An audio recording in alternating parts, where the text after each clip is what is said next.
एक झारखंड पे web series आई थी कि जामताड़ा। शायद आप सब लोग देख चुके होंगे कि जामताड़ा में क्या किस तरह से लोग क्या मोबाइल पर सारे चीज़ न कि जो मतलब ऑनलाइन क्राइम डिजिटल क्राइम करते थे कि न किसी के अकाउंट से पैसे उड़ा लेना और वो सब पैसे वह अपने अकाउंट में ना मंगा करके कि किसी भाड़े के अकाउंट में मतलब उसी क्षेत्र के लोगों को अपने मतलब भाड़ा पर अकाउंट को ले करके और उसका इस्तेमाल करते थे ताकि पकड़ा भी ना जाए। कुछ उसी तरह से जो अब ईडी की न कार्रवाई चल रही है झारखंड में, मतलब क्या मुख्यमंत्री से लेकर के और उनके प्रेस सलाहकार हैं और जो सचिव लेवल के अधिकारी हैं और जो साहिबगंज के डीसी हैं रामनिवास यादव और वहीं के डीएसपी हैं, उनके ऊपर भी न कार्रवाई चल रही है।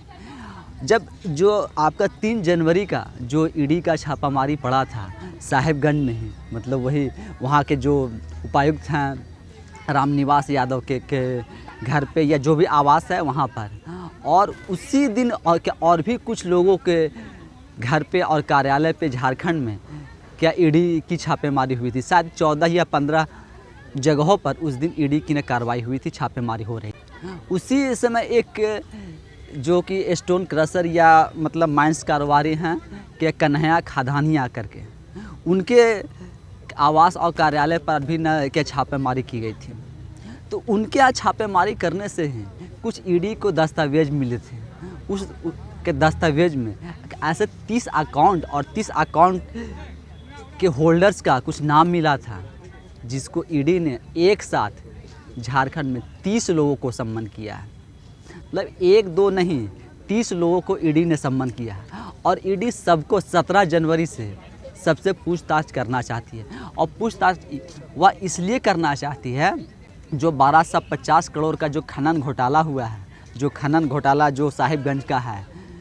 कि उसको लेकर के कि जो ये सब 30 जो अकाउंट होल्डर हैं और जो अकाउंट मिला है, इसी अकाउंट में वह सब पैसे ट्रांसफ़र किए गए हैं और ये सब अकाउंट से लेन देन किया गया है। तो क्या यह वाकई में इस अकाउंट से जो लेन देन किए गए हैं या मतलब सही तरीके से लेन देन किए गए हैं, या इन्हें भाड़ा पर ले करके ये सब अपने कार्य के लिए और ये सब जो खनन माफिया लोग हैं, खनन का जो पैसे हैं, जो ब्लैक मनी है, उसे वाइट करने के लिए ये सब अकाउंट का इस्तेमाल कर रहे थे।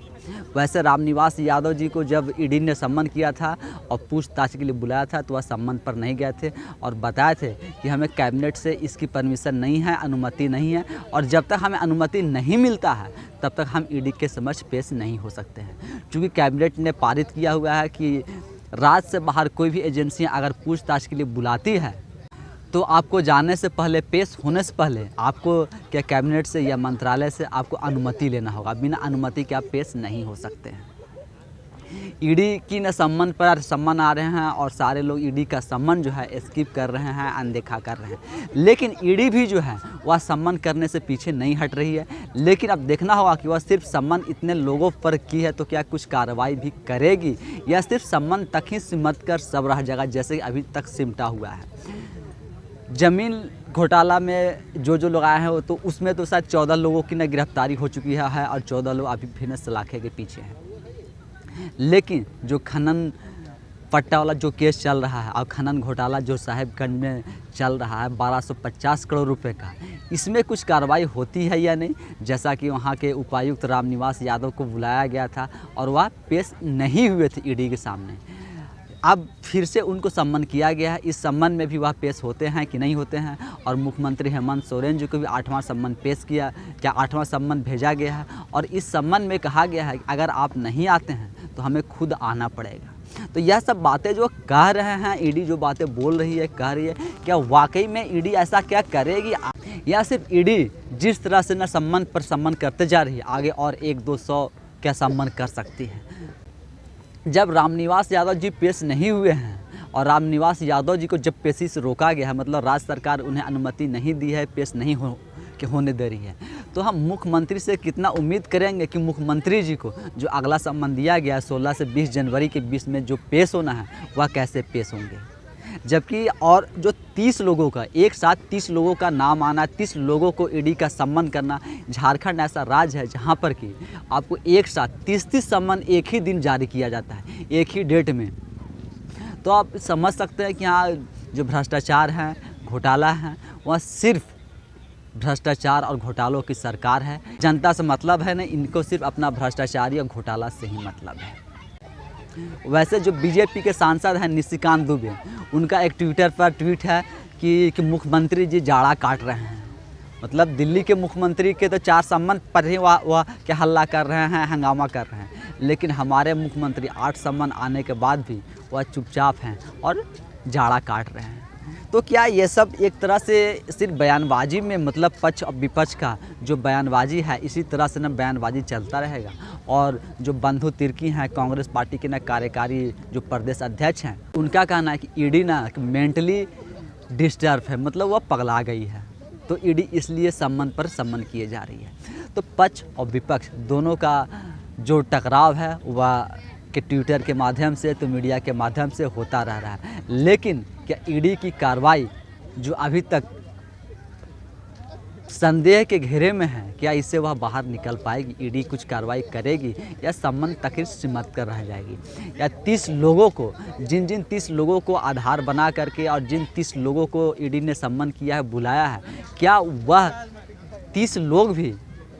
कुछ राज खोलेंगे या वह सब भी वैसे ही चुपचाप रह जाएंगे जैसे अभी तक है? और अगर वह आम लोग हैं, जो 30 खाता जो मिला है, वह खाता धारक अगर वह आम लोग हैं या कुछ उनके करीबी हैं, उनके रिश्तेदार नातेदार हैं, तो क्या वह सब कुछ बोलेंगे या वह सब भी कुछ नहीं बोलेंगे? और बोलेंगे तब जब वह ईडी के सामने पेश होंगे या ईडी के सामने जाएंगे। तो अब देखना होगा कि 17 जनवरी से जो ईडी की जो पूछताछ होने वाली है,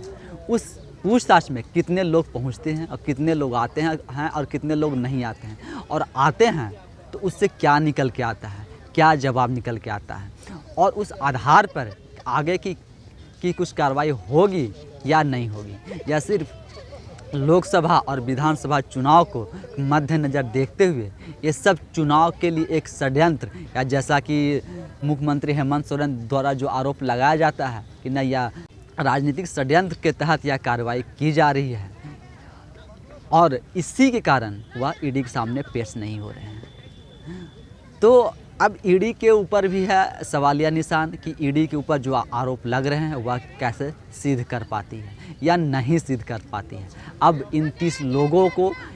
लोगों से भी ईडी को कुछ मतलब निकाल पाती है या नहीं निकाल पाती है, या ऐसे ही सब कुछ सिर्फ मीडिया में क्या खबरों तक ही सिमट कर रह जाएगा। जो 17 तारीख से जो पूछताछ होनी है, उस पूछताछ का अभी इंतज़ार करें और देखें कि 17 जनवरी के बाद क्या होता है।